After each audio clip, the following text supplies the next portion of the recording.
Avid again, and hello, it's Vo. We're going to try and play a few games with our deck, the Fog Mill. It looks like we're not going to be able to play a real world opponent, we're going to have to play against the AI. We can play on hard mode, we'll try 3 games. Obviously the games will run longer playing against the AI than they would against a real world opponent. But we'll try it out. See if we can mill our opponent entirely out, if we can get rid of all the cards in their library so they lose the game by trying to draw a card when they have none left.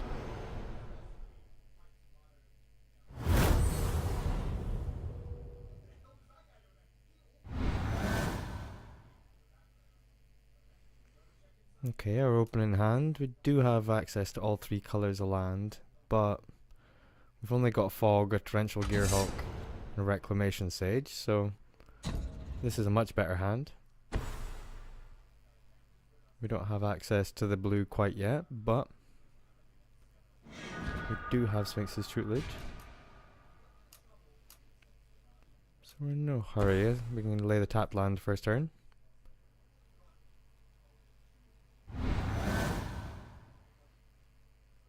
Opponent is playing green and white, potentially tokens maybe.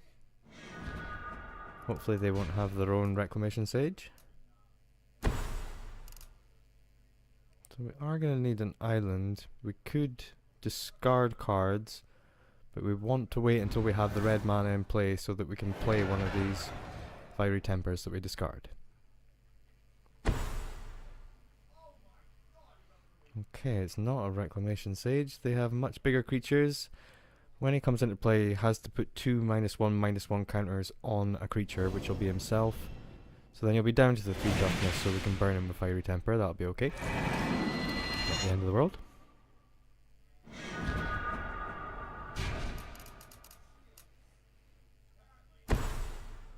Again, I would really like an island, but oh well. Let's discard 2 cards. One of them being Fiery Temper, so we can play it and destroy their creature. I guess the other one we can get rid of the forest, because really we only need the one. We're really interested in drawing a blue land here, so as a bonus we get to kill off our opponent's creature with a Fiery Temper.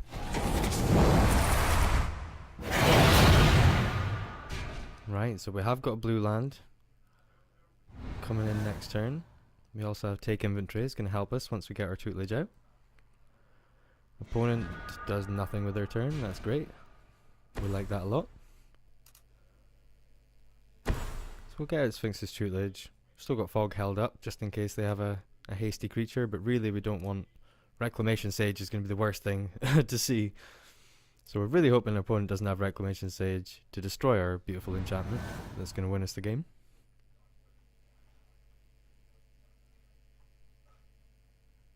Looks like again they have nothing. Perhaps they only have 4 drops, something more expensive. So we get our first Tutelage trigger here. Hit our draw step after our upkeep. We've drawn a card. We've clicked on our opponent to select them. 2 cards have gone off the top of their library into their graveyard. So if we run out the wall and then take inventory, we get a counter off our thing in the ice. And work towards flipping all the creatures away. And of course gives us another trigger for our tutelage. Another 2 cards go. And we're in good shape now. Still got Fog available to us.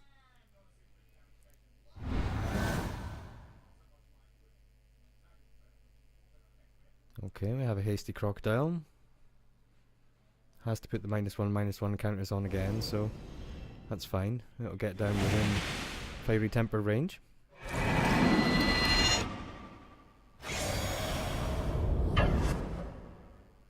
Swing in. So we've got options. We can just let it through. We're still on 20 life. We don't really need to waste Fog until it's, you know, at least 2 creatures attacking us, or it's halfway towards lethal damage. The first swing I'm not too concerned about. So we've got double Fog now. Guess we'll go ahead and just take inventory. Start things off, get another trigger. Get 2 triggers because we already have take inventory in the graveyard. Another tutelage, brilliant. Okay, so we'll double trigger our opponent. And then we'll lay our land. And then our second tutelage. And we've still got fog held up.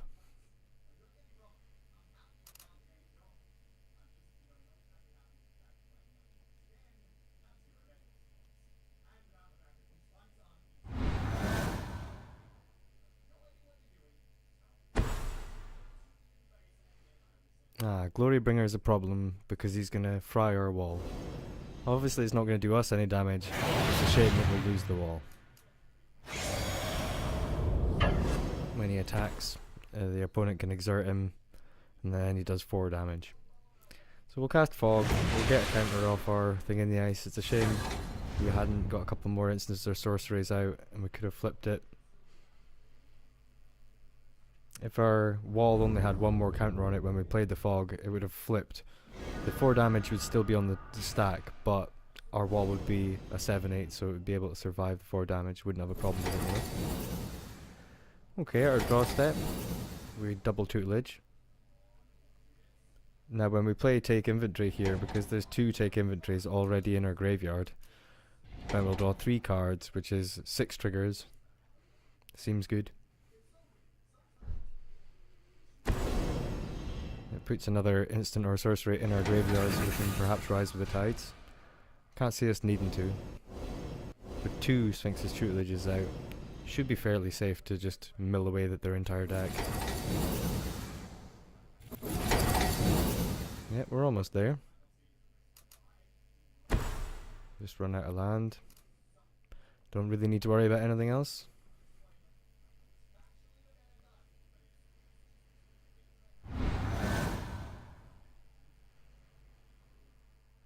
Okay, another Colossal Dreadmaw. That's fine. Counter shenanigans going on over there. Still not a great concern. Commencement of festivities.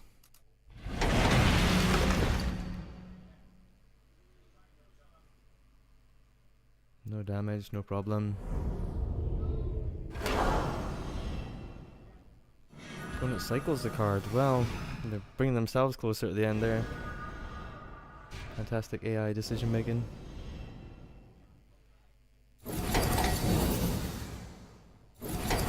Okay, so we just need to really get 1 more draw. There we go. Could bring out the zombies, but really don't need to. 2 triggers. And get another tutelage for fun.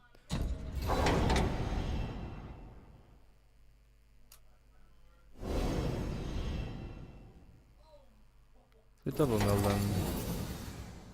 Oh. And we can burn them in the face as a little insult. Obviously within that last double mill there were 2 cards that shared a colour and were both non-land cards, so they had to repeat the process. So we got 3 triggers rather than 2. That milled them out entirely, so and then the 3 damage is just insult to injury. Same with the third Sphinx's tutelage. It's just overkill. But that's how we want our deck to win. That's how we're gonna get Sphinx's tutelage to win us games. We'll move on to the next one, see if we can retain the same good luck. See if we can play a similar game. I'm expecting at some point we will need to rise from the tides to put out some blockers so we don't die to creature damage, but 8 fog effects should be enough to keep us alive most of the time. Okay, we'll move right on. Play our second game against the hard AI. Should give us a pretty solid deck to go against.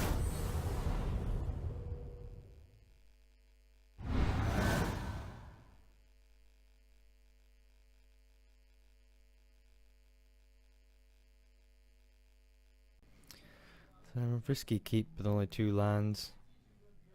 No green. But we can. We'll see how it goes. Take a chance. 1 more land and we're golden, really. There's our land. It's not green, but still fine.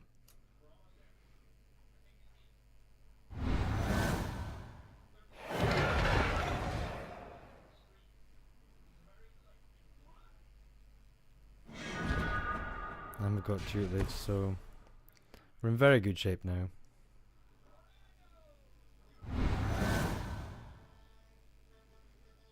We can get at the Jessian Thief first, perhaps, because he has prowess. So when we cast our enchantments the turns after, he'll become bigger. But we could just get the tutelage out first. Start the milling ASAP.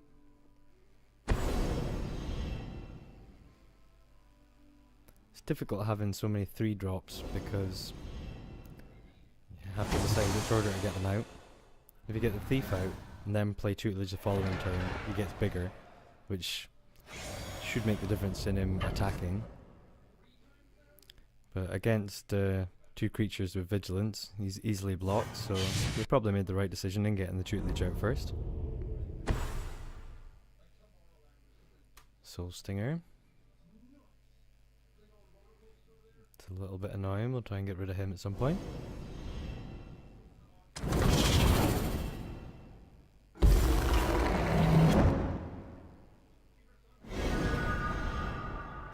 So, let's get underway.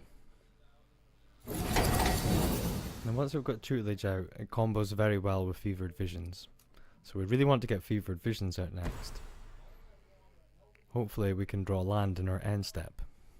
Hopefully, even more hopeful, it's a green one. There we go, all our hopes and dreams have been answered. So we get an extra trigger from Fevered Visions, drawing us an extra card at the end of turn. And we've got our land, so now we can start fogging. Opponent does have a lot of creature damage. We obviously can't sustain it without fog.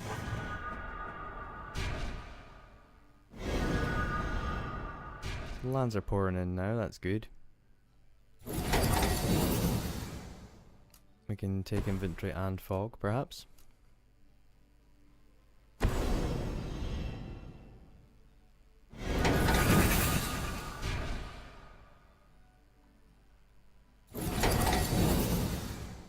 Another turn, another trigger. Another end of turn, another trigger. Counter spell.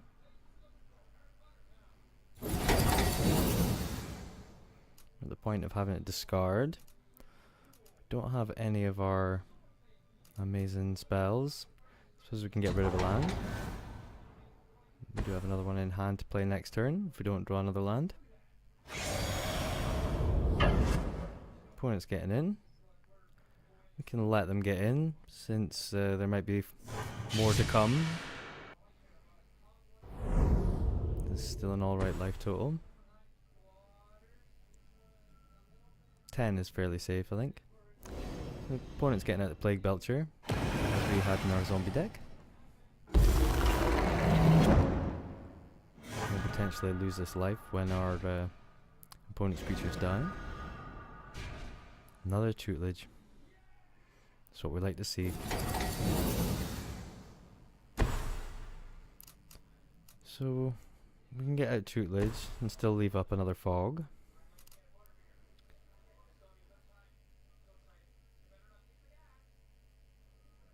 We might need to use it, I would say. We've drawn another counter spell.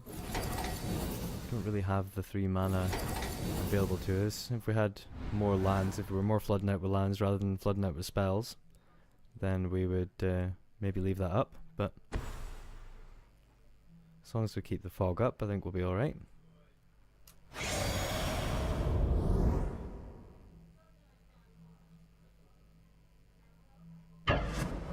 Here come the troops. We could discard our hand and draw that many cards. With 2 Sphinx's tutelage out, that seems like a good idea. I think we do need to draw more fogs. It's fine.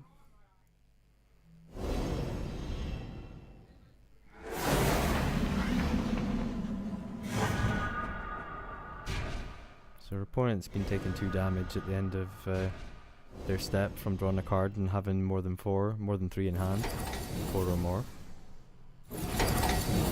So that is taking them down slowly as well. We're almost down to even life. So we're going to leave the island in our hand, so when we discard it, we draw an extra card. We just want to discard as many cards as possible, so we can draw that many cards.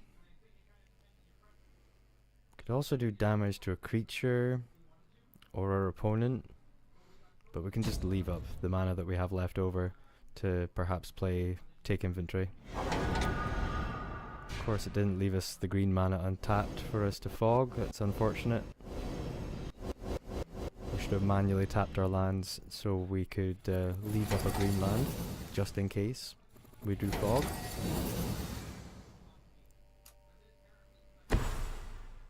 Get at the wall. Might save us a little bit. But let's discard 2, draw 3.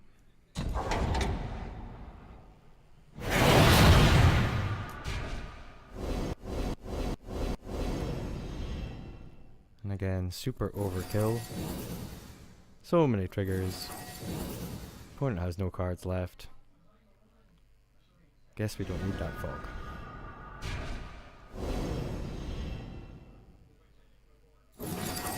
Again, that's how we want our deck to perform.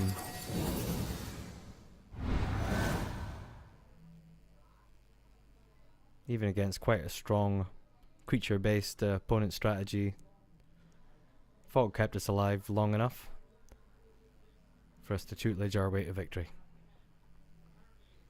So we'll move straight into the third game.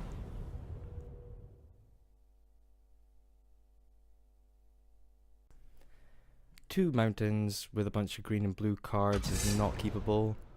This is a much better hand.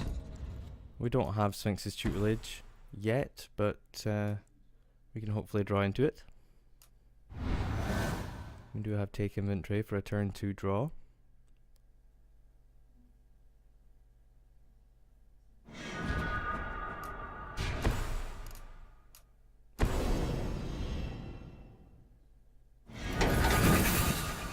We drew a fog. So we've got a couple of things that we can do, but we're really looking to find Fevered Visions or Sphinx's tutelage for turn 3. Just gonna keep getting land, that's a bit unfortunate. That's fine. Opponent doesn't have any creatures out yet. We still have our fogs.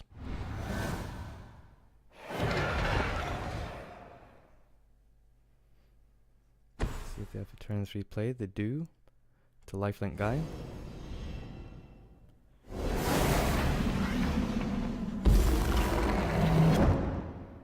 See what we can draw. Fever Visions, excellent, that'll save us. So we'll lay a land so we can still fog.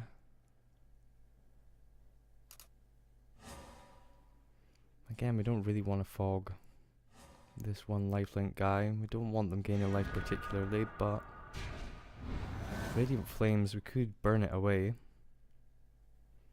Because we only have one though, it's a tough decision on whether we use it early to get rid of our opponent's early drops, or hopefully that they're little creatures on the curve, or whether we save it assuming that our opponent's deck is full of little creatures. So we can use it early. The Exemplar Strength goes down to 1-1, and then each turn it goes back up to a 4-4. So it goes to a 2-2, then a 3-3, then a 4-4. So if we're gonna Radiant Flames, we kind of want to do it now, while the Exemplar is still small. So we're running the risk that if our opponent plays out a bunch of small creatures after this, we're going to regret playing this card now, Radiant Flames, but don't want to leave it, and then for all of the other creatures that our opponent casts to have 4 toughness, and then for the Exemplar Strength to get up to 4 toughness.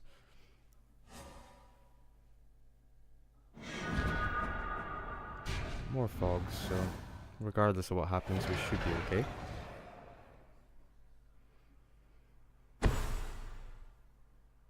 There we go, instant regret. So Regal Caracal is a 3/3 that we could have burned away, and it produces 2 tokens, which again we could have burned away if we had held off a turn with Radiant Flames. That's okay, we got to take inventory, a bunch of fogs. So we'll see what we get. Wow, that's a good take inventory. So we'll get out our tutelage. We'll get the mill in on the go. Get our first trigger in the end step.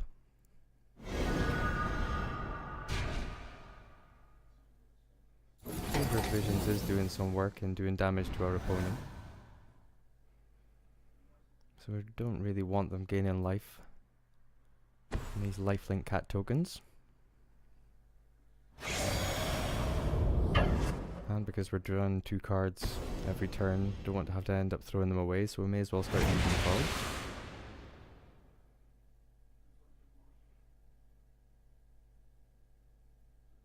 If we had Fiery Temper, we could let ourselves draw up to 8 cards and have to discard 1.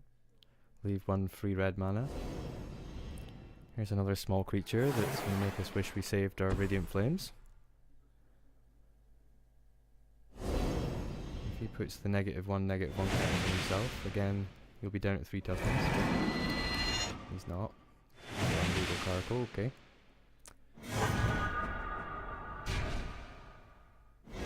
Token creature from the Vizier.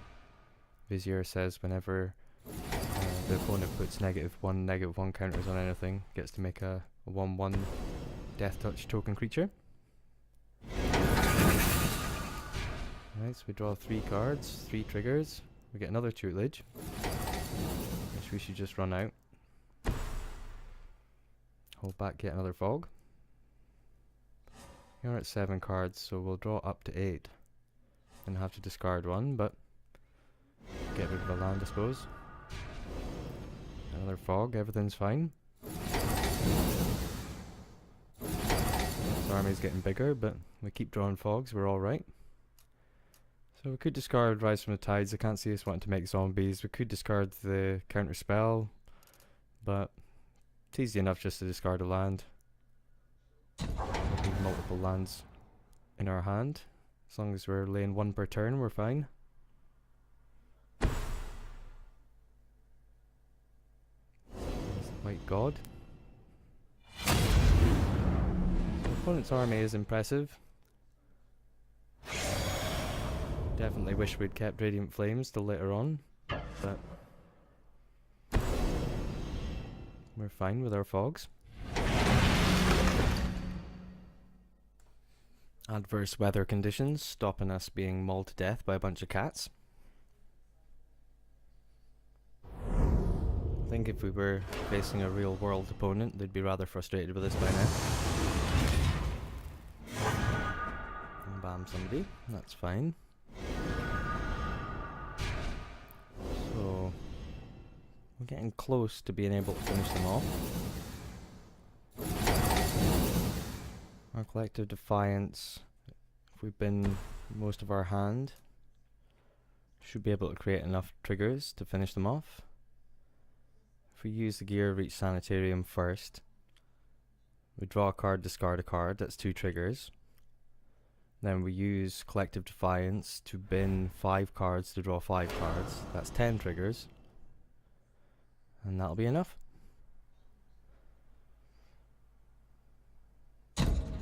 We have to make sure to tap the right lands there. It wanted to tap 2 red lands to pay for the Sanitarium trigger, but manually change that to a red and a green so that we can still save up our double red. Most of the time the automatic feature of tapping the correct lands for you works fine, but you've got to watch it. If you hover over a spell, it will tell you which lands it intends to tap to cast the spell. You can press shift to change the lands that it's proposing to use. So we had to do that there.